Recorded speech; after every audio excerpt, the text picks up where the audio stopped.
मेरी कोख से न एक लड़का न लड़की पैदा हुई। दई इत्यादि न रोशनी पर रोशनी बाजिन पर ध्यान रखे कि जब से फुलाई है तब से बाजिन है। स्वामी को नाम पुत्र रखे हैं, शंख मलमल की महल स्वामी मिल गए रामचंद्र भगवान समान, सासू मिल गए सती कौशल्या समान, ससुर पा गए राजा दशरथ समान। सब कुछ पूरा है बाबा, कोई चीज का कमी नहीं है। हो ये बेटा बेटी का राम दुनिया है याना।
भगवान तो मैं जीवन के लिए मुख दिखाने के लिए मृत्यु लोक में जाऊंगी, इंद्रासन नहीं मर जाऊंगी। दूसरा चीज मांगना है तो मांग लो, लेकिन पुत्र तो तुम्हें मिलेगा। पर्वत मांगना है, पुत्र तुम्हें भाग्य में दिखाई नहीं देगा।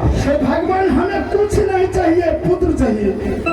साथ तुम्हारे पति जो है वो श्रापित है, उसे श्राप लगा है, पुत्र नहीं होगा। पुत्र हो नहीं सकता, श्राप पड़ा हुआ। भगवान आपका पुत्र, मैं आत्महत्या कर लूंगी इंद्रासन में। देखो फूला, आत्महत्या करो, यहाँ तुम नाना प्रकार के भूख धारण करो, कोई काम नहीं करेगा। तुम्हारे पति को श्राप लगा है। इस समय में नैना में गया था वो, तो स्वयं से हार जाने के बाद सोना के चरण बजा के गिरा। कहा भाभी तुम जान बचाओ, इज्जत बचाओ। सोना अपना रूप धारण किया मर्द का, और चंद्रनंदन घोड़ा के पास गया, उन्होंने कहा देखो चंद्रलाल मेरी इज्जत की सवाल है, तुम पर सवारी हो। चंदन ने कहा देखो उधर इंद्र ने तुमको दिया है तुम्हारे हाथ में, परंतु नारी का सवाल मैं कहीं नहीं कर सकता हूँ। घोड़ा के मार से जब खड़ा होने लगा चंद्रनंदन को, वो लाचार होकर चंद्रनंदन श्राप दिया के उधर तुम नारी के पीठ पर जो चढ़ाते हो तुम पुत्र का मुख नहीं देखेगा।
हे भगवान, आप कहते हैं कि जब पुत्र लेना चाहती हो तो 12 बरस का विपद झेलना होगा। 12 बरस का विपद एक तरफ है, एक तरफ कुछ है बोलो। हे भगवान, अगर मेरी कोई से लड़का या लड़की पैदा हो जाए, 12 बरस कौन कहता है, 14 बरस को अगर विपद झेलना होगा, 24 बरस को विपद झेलना होगा, उस विपद को विपद नहीं कहा जाता है। तो ठीक है, तुमको पुत्र चाहिए, मिलेगा। शंकर जी, देखो पुत्र मिलने के बाद सुनो, जब तुम्हारी पुत्र मिलेगा तब झेलना तो झेलना होगा।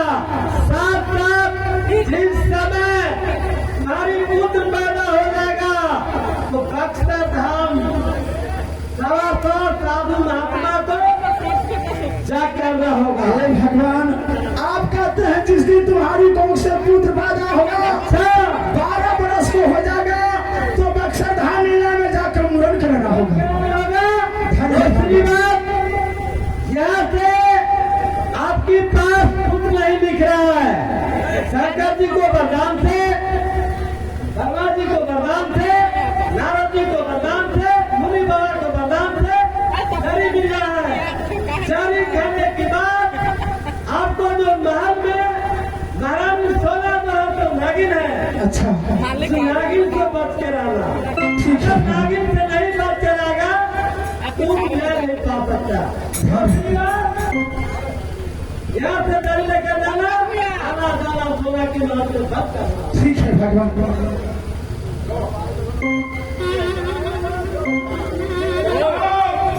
जड़ी को गंगाजल में पीस के दोनों प्राणी पी लेना। साथ साथ अपने पति का भी लेना।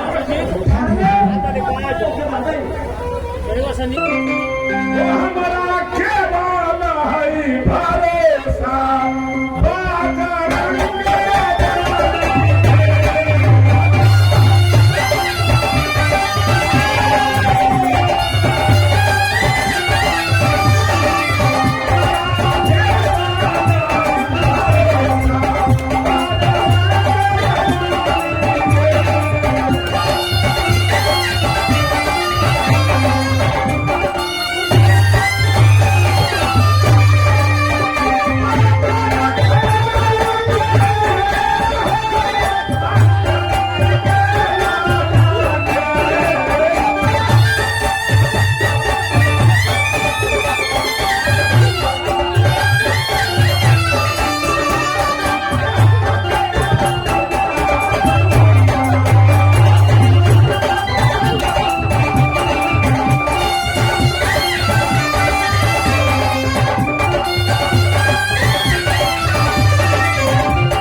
बुला लेती हूँ।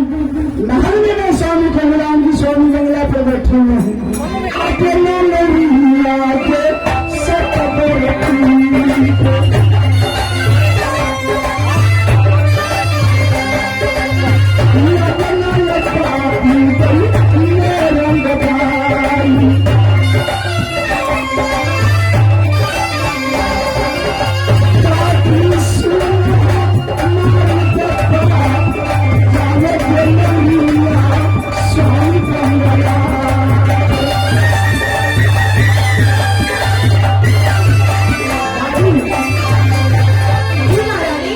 चले जाओ। स्वामी बंगला पर बैठे हैं।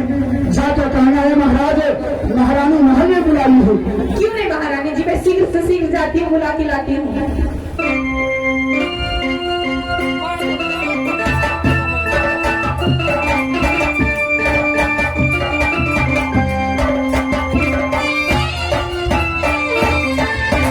महाराज की जय हो।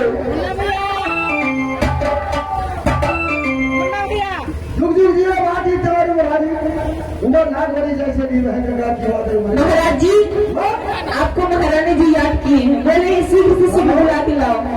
और बोली है महारानी जी याद किए हैं। क्या महल में? जी महाराज जी